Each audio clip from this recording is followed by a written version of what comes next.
Join me as I dive into the wild world of politics and fashion, challenging myself to see if I can surprise a liberal TV host with Karoline Leavitt's jaw-dropping necklace. The tension in the room was almost palpable, thick, like a storm brewing on the horizon. Cameras clicked, pens scratched against notepads, and murmurs rippled through the audience as the air turned electric with unspoken anticipation. Everyone sensed it, something was about to happen. Something bigger than just another political debate. Bigger than policy disagreements or partisan clashes. And then it came. Take it off. The words cut through the murmurs like a gunshot, sharp and deliberate. The liberal TV host leaned forward in his chair, his voice carrying the kind of weight that dared no defiance. He wasn't making a request. No, this was an ultimatum, one spoken not in curiosity, but in challenge. His eyes, cold and expectant, zeroed in on Karoline Leavitt, the young, unapologetic political figure standing in the center of it all. She didn't blink. The silence stretched. The weight of 100 gazes bore down on her, each one scrutinizing, dissecting, waiting. And then, as if on cue, all attention drifted downward, to the delicate gold necklace that glimmered under the harsh studio lights. A symbol of her faith. A token of her belief in something greater than herself. A visible reminder of her convictions, her roots, and, as some would later call it, her unshakable courage. And now, that symbol, the very thing that had been part of her identity for as long as she could remember, was being put on trial. Not in a courtroom, not by an official decree, but here, under the glare of cameras, under the weight of expectation, and most of all, under the calculated hostility of a man who wanted nothing more than to see her surrender. This wasn't about a necklace. It never was. It was about submission. It was about control. It was about forcing her to choose between standing firm in her beliefs or bowing to the pressure of public scrutiny. Inch by inch, they wanted to break her. The silence in the room was suffocating. The host sat back in his chair, watching her, waiting for her reaction. The audience, the cameras, the entire nation. It felt as if they were all holding their breath. Would she comply? Would she shrink under the pressure, like so many others before her? Or would she fight? But before we answer that question, before we tell the story of what Karoline Leavitt did next, of how a simple, defiant moment turned into something far greater, perhaps it's important to understand who she is. Because Karoline wasn't always the woman standing in that spotlight. She wasn't always this unshakable. And she certainly wasn't always ready for a moment like this. To truly understand what happened that night, we have to go back to where it all began. To the moments that shaped her. To the battles that nearly broke her. To the reason why she would rather stand alone than surrender. Because this wasn't just a debate. It was personal. It should have been a moment of quiet triumph. She had walked off the stage, having delivered a speech that was both powerful and unapologetically clear. A speech that resonated with many, yet unsettled just as many others. Who is Karoline Leavitt? She is conviction, sharpened by adversity. Unwavering, eloquent, unwilling to compromise on what she holds true. Karoline embodies a new wave of leadership, one that refuses to bend to convenience or public approval. She is young, but not naive. Passionate, yet measured. A voice for those who have too often been drowned out by the noise of a world that preaches tolerance but seldom practices it. That evening, she had just concluded a press conference, one where she had spoken with clarity and force about the ideals she champions. Unity. The right to speak without fear. The freedom to express one's beliefs without apology. But not everyone agreed with her definition of freedom. Not everyone believed that conviction and courage had a place in the public arena, unless they conformed.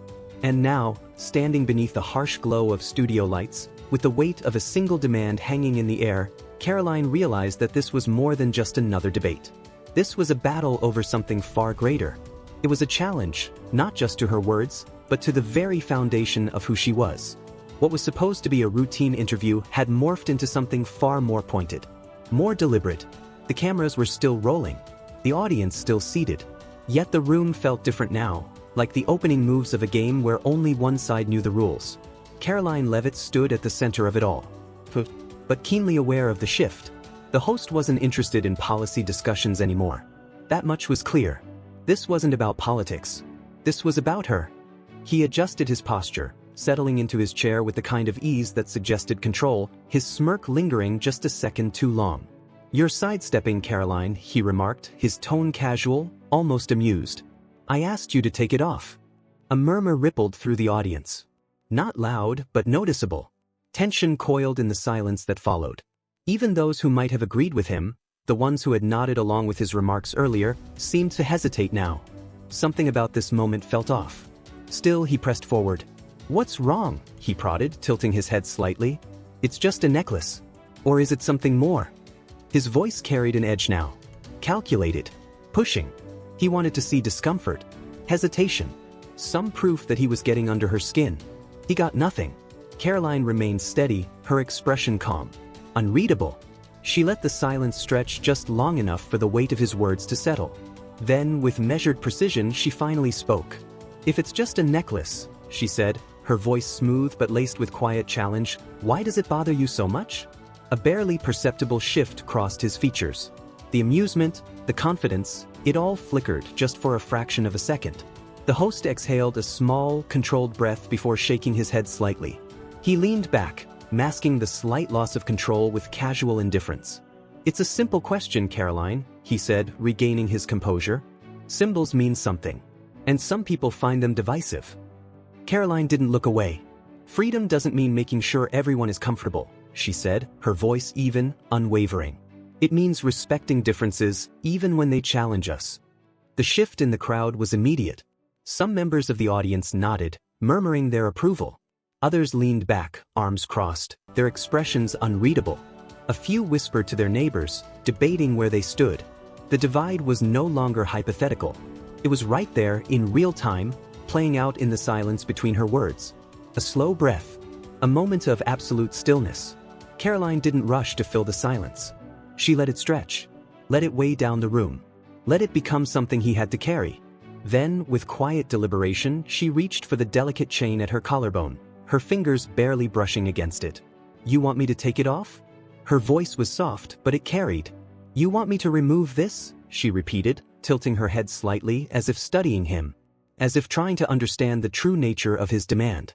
The host folded his hands together, his expression carefully composed, though there was a sharp glint in his eyes. "Yes," he replied, his voice smooth, unwavering. "Because symbols like that, they make statements.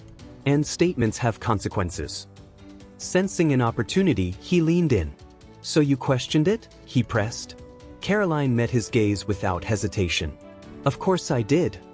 She let that truth settle before continuing. "Because when you're young, and the world tells you that what you believe makes you a problem, you start to wonder if disappearing would be easier." A few members of the audience shifted in their seats. Some nodded just slightly, almost unconsciously. "For a while I tried," she admitted. "I stopped talking about what I believed. I made myself smaller, and for a moment, it felt easier." The pause. But it wasn't. She ran her thumb lightly over the pendant in her hands. "Because the thing about hiding is that it doesn't erase who you are. It just makes you forget for a while." The host didn't speak. Neither did the audience. The tension that had once been about opposition, about proving a point, had shifted into something unspoken. Something real. Karoline looked back at the host, her voice softer but no less firm. "So yes," she said. "There was a time I questioned everything. There was a time I almost let go of this." She held up the necklace for just a moment before letting it fall gently back against her collarbone. "But I didn't." She let that settle before adding, "And that's why I won't now." For the first time since the conversation began, the host didn't have a retort ready. He had challenged her, tried to push her into a corner. Yet, instead of reacting with defensiveness or anger, she had revealed something raw, something real, something he hadn't expected. He shifted slightly in his chair, adjusting his posture. "So that's it?" he asked after a beat, his voice quieter than before. "That's why you won't take it off?" Karoline studied him, tilting her head slightly. "No," she replied. "That's why I don't need to." The host exhaled slowly, rubbing his fingers together as if weighing his next words.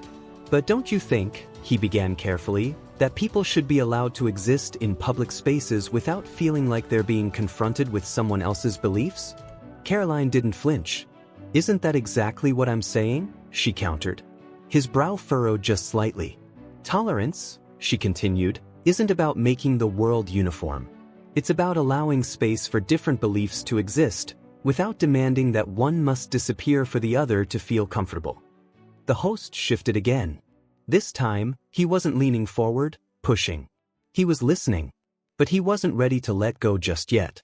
"You say that," he said, tapping a pen against the desk in front of him. "But isn't there a difference between personal faith and public influence? You're not just an individual, Karoline. You're a figure in politics. Doesn't that come with a responsibility to be neutral?" Karoline's expression remained steady. "Neutral," she repeated, "or silent?" The words landed like a carefully placed stone in still water, deliberate, controlled, but sending ripples outward. The host parted his lips slightly as if to respond, but hesitated. It was subtle, but it was there. For the first time, he wasn't entirely sure if he had control of this conversation anymore. And Karoline saw it. "I don't expect everyone to believe what I believe," she continued, her voice unwavering. "But I do expect the same freedom to express it that others demand for themselves." She gestured subtly to the audience. "We're all here in the same room right now. We don't all think the same. We don't all agree.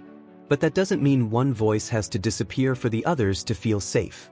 The host exhaled, running his tongue over the inside of his cheek as he considered her words. For the first time, he wasn't sure how to argue against them. The shift in the room was undeniable. Karoline had steadied the ground beneath her.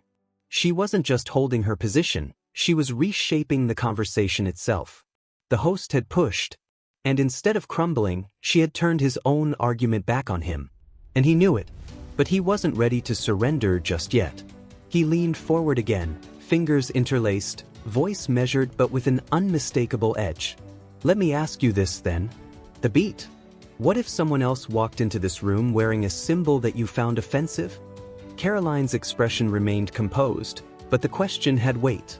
"What if," he continued, pressing his advantage, "a political figure stood where you are now, wearing something that went against everything you believed? Would you defend their right to wear it just as fiercely?" The murmurs in the crowd grew louder. This was the moment he had been searching for, a chance to expose what he saw as the contradiction in her stance.